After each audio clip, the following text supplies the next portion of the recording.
é necessário confundir Sim. a audiência para quem ele trabalha, né? E eu falo audiência, eu falo é o povo. Na realidade, é a pró-escolha para matar sempre, nunca é a escolha da pessoa.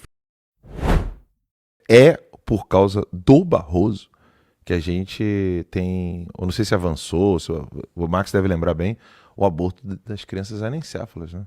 Não, ele... Nossa. Lembra disso? É o maior Você sabe- ativista político do Você sabe que tem uma Tribunal Federal casa- em todos os tempos, eu acho. Tem uma casa em Brasília, de um católico, eu esqueci o nome dele agora, tenta lembrar rapidinho, Max, Não vou conseguir. que ele cuida de crianças anencéfalas. Na de várias crianças verdade, especiais, ele, né? ele cuida de crianças que a mãe tentou abortar. A galera e vai elas lembrar aqui, sobreviveram. ó. A galera vai lembrar aqui. Então, E tem aí, muitas crianças anencéfalas nessas, né? Mas Isso. crianças de todos os tipos. São crianças que sobreviveram ao aborto. eles colocaram uma criança anencéfala, duas, Uma de um lado e outra do outro. uma do lado eles convidaram o Barroso para ir lá, porque o Barroso é um doador da casa, tá? Dessa casa que cuida de crianças especiais e eles colocaram duas crianças anencéfalas para ele e fizeram um texto agradecendo o Barroso pelas doações para Crianças, né? as Fizeram. crianças, para jogar na cara dele que a decisão dele teria matado aquelas crianças. E mesmo assim ele não mudou. Você vê o Casa tamanho- Jesus Menino? Casa Jesus Menino. É isso aí. Agradece aí quem foi, se puder falar, não Mas se sei. eu conseguir voltar aqui. Não, é Casa Jesus. Giovana Reis. Casa Jesus Menino. É isso aí. Obrigado, Giovana. E aí, nesse ponto, eu acho que é interessante a gente explicar aqui. Ele dizia que ele chorava, né? E ele chorava O Barroso compulsivamente. chorava copiosamente vendo as crianças dele. Então você vê que esses burocratas, eles não fazem ideia do mal e das consequências desastrosas das suas decisões. Ele tem verdades próprias, ele vive num mundo à parte. É isso aí. É isso aí. Que é muito parecido com um psicopata. Mas é incrível isso, né? Não é brincadeira a responsabilidade das decisões desses homens.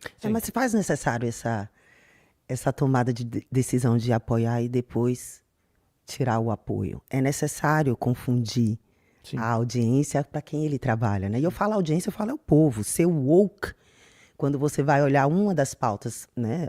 A pró-vida, por exemplo, a pró-escolha. Na realidade, é a pró-escolha para matar sempre. Nunca é a escolha da pessoa, o feminismo, enfim, todas elas. Mas faz parte, eles precisam causar o dano e depois puxar um pouquinho. Ou fazer algo bom e tem algo pior que vem logo em seguida. Porque é necessário confundir as pessoas. E lembrando que psicopata também tem um lado bom. Tem? Todo mundo tem lado bom. Rapaz. Todo mundo. O pior dos criminosos que você vai encontrar na cadeia provavelmente é um bom filho.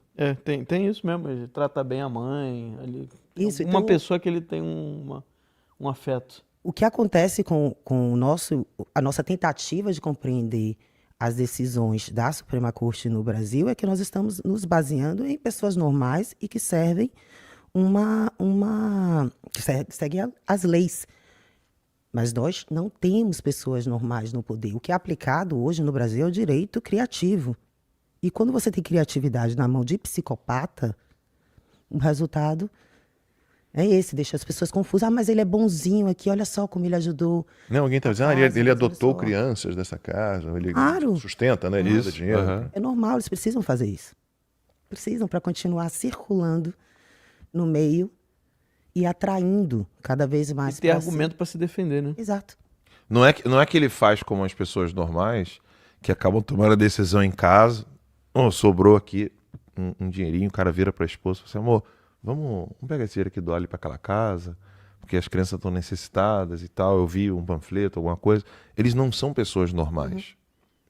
A ausência da normalidade na sociedade atual é algo assustador, porque faz a gente pensar que a história humana sempre foi repleta de psicopatas. E você sabe por quê? Que isso está no Ponerologia, né? O livro. Existe um livro cujo título é Ponerologia, Psicopatas no Poder. O Olavo mencionou esse livro, deu aula sobre esse livro, falou desse autor. E aí a SEDET, que é uma livraria, uma editora maravilhosa, conseguiu traduzir o livro, conseguiu os direitos do livro. O livro foi traduzido, o prefácio é do professor Olavo de Carvalho, está lá na livraria do Lacombe. Ponerologia, Psicopatas no Poder. O autor do livro é Andrew Lobachevsky. E esse homem, ele conseguiu sair a tempo da Polônia, veio para aqui, para os Estados Unidos, para buscar a liberdade, né, conseguir sobreviver. E ele era um professor universitário, psiquiatra, e ele percebeu a mudança de comportamento dos dois duros e dark, né, período negro da Polônia, que foi o momento em que os poloneses ficaram subjugados aos nazistas e depois subjugados aos comunistas.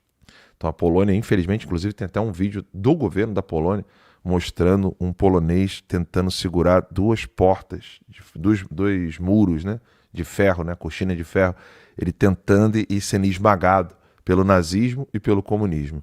E qual foi a grande sacada do Andrew Lobachevsky? Quando os nazistas estavam no poder, as pessoas se ajudavam, né, para fugir da tirania nazista. E é possível ver isso, por exemplo, com clareza na biografia de Karol Wojtyła, que depois veio a ser o Papa João Paulo II.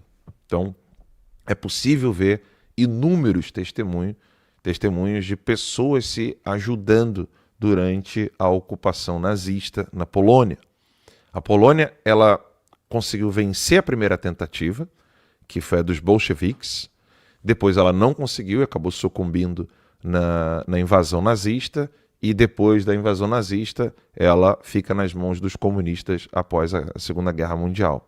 E aí ela sofre até 1978, quando João Paulo II vira Papa e ele fala a palavra proibida, né, na missa.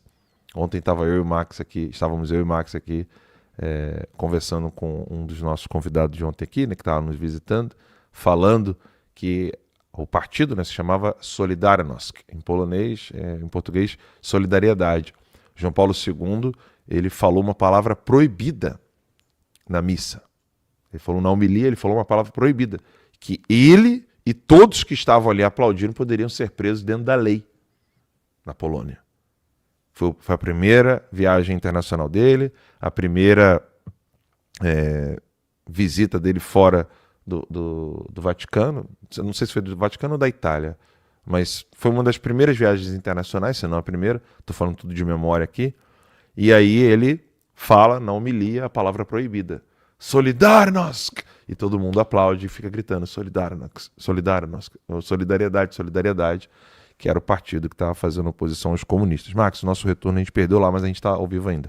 E aí, o que aconteceu nesse livro, essa análise feita pelo Andrew Lobachevsky? Ele percebeu que no domínio nazista, as pessoas tinham essa empatia de ajudar o outro que está sendo subjugado pelo tirano. Uhum. Quando os comunistas chegaram após a derrota do nazismo na Segunda Guerra e a Polônia foi rifada para Stalin, quando os comunistas dominam a Polônia, mudou. As pessoas não tinham mais o desejo de ajuda mútua. Por quê? Ele percebeu que uma das características que estava presente no comunismo, mas não estava presente no nazismo, é que no comunismo os psicopatas assumem o poder. E quando o psicopata assume o poder, ele impõe tanto medo que acaba criando e gerando uma horda de histéricos. Sim. E aí o psicopata ele só se sustenta por causa da base piramidal dos histéricos. E aí é o psicopata com o peso dos histéricos que acaba subjugando os outros. Ele percebeu que no nazismo, algumas vezes a pessoa que estava no topo, ela tinha mais características de liderança, capacidade técnica, era a pessoa má, evil, sabe, aquela coisa ruim, má.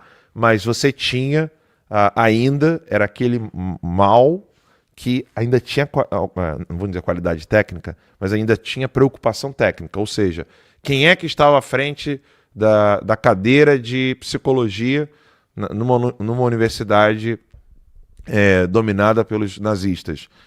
Quem estava cuidando da cadeira de psicologia era alguém que era um psicólogo, que estava servindo ao nazismo, mas era psicólogo. Na literatura, a mesma coisa. Na arquitetura, a mesma coisa. O que ele descobriu com os comunistas? Que eles não se importavam mais com a capacidade técnica. Então não importava se a pessoa ela tinha os requerimentos para estar naquela cadeira. O que importava mesmo é que ela propagasse a agenda comunista. Exatamente o que eles querem fazer com o Messias agora. Exato. E aí, não, mas olha que interessante. E aí você percebe isso na mudança do governo do Bolsonaro para o governo do Lula. Né? O Bolsonaro ele foi criticado porque ele não sabia economia, porque ele confessou, né? Ele falou assim, eu não sei economia. Né? Max, teu braço está bem na tela. Aí, obrigado. E aí ele não sabia economia. E ele falou, eu não sei economia. E ele falou, não, mas eu vou chamar o Paulo Guedes. Eu não sei direito, mas eu vou chamar algum jurista. Isso. Eu não sei de relações internacionais, de geopolítica, eu vou chamar alguém que entende de geopolítica. Então o Bolsonaro foi chamando pessoas que poderiam ser competentes. E além de colaborar, poderiam fazer a curadoria sobre o assunto. Isso. Que é o que nós não temos. Exatamente. E aí chegou o Lula, e o que ele faz? Quando o Lula chega, ele coloca só os servos da agenda do Foro de São Paulo. E não tem é zero importância, porque se você percebe que até no Temer você não tinha isso, e o Temer é um revolucionário, mas no Temer, quem que estava na defesa? Era alguém que dialogava de alguma maneira com os militares. Quem é que estava na economia? Alguém que entendia de economia, mas queria fazer os caminhos do Temer. No Lula, não. É o Haddad. O que o Haddad entende de economia? Mesmo para as coisas ruins. Se você fizer uma análise séria, fria, você fala assim, não, peraí, não faz sentido o Haddad. Pegasse algum economistazinho ali, meia boca, que é revolucionário, é socialista, não importa. Disfarça. Eles não disfarçam.